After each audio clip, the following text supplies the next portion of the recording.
Let's take a look at some different flowers of fruit plants and do some assessments of frost and freeze damage.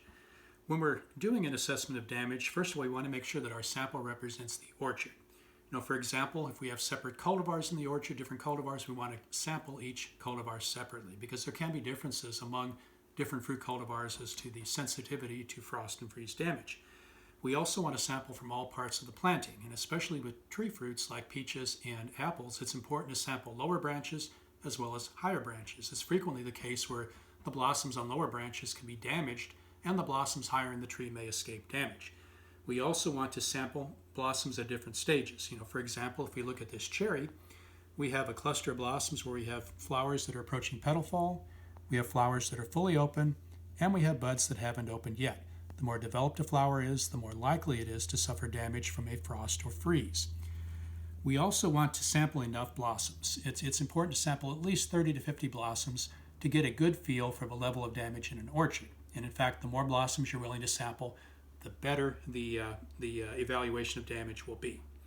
Now, when we're sampling for frost and freeze damage, we're interested in looking at the part of the flower that will actually develop into the fruit. So if we look at this strawberry blossom, we have the petals, we have the stamens, and then very importantly, we have the center part of the blossom called the receptacle. This is where the ovaries are.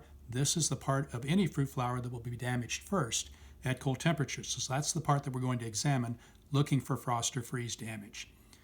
Let's take a look at the actual process. And we'll start with the peach branch here. And we can see we have a number of developing fruit. These fruit are at a stage called shuck split, where the shuck is just coming off of the fruit. To assess for frost damage, we'll take a sharp blade and we cut the developing fruit lengthwise. And we're doing this so that we can examine the ovaries at the center of the fruit. And if we take a look at this ovary, we'll notice that there is some browning. It's likely that there has been frost or freeze damage to this particular peach. Now, we can assess for damage as soon as 24 hours after the freeze event, but it's better to wait at least 24 hours and preferably 48 hours to assess frost damage. But in this case, the appearance of the ovary gives us a good indication that this particular fruit has been damaged by frost. Looking at apples, we'll take the blossom and we'll split it lengthwise, again to examine the ovaries, which are found in the base of this blossom. And if we notice the ovaries here, we see a good light yellow or pale green color. It's likely that this blossom has not suffered frost or freeze damage. If this blossom were damaged, we would likely see a brownish area right in here where the point of my blade is.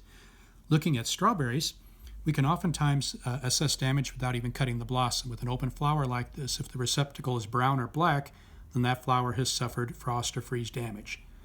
And looking at blackberries, we take our blade and we cut across the bud to examine the inside.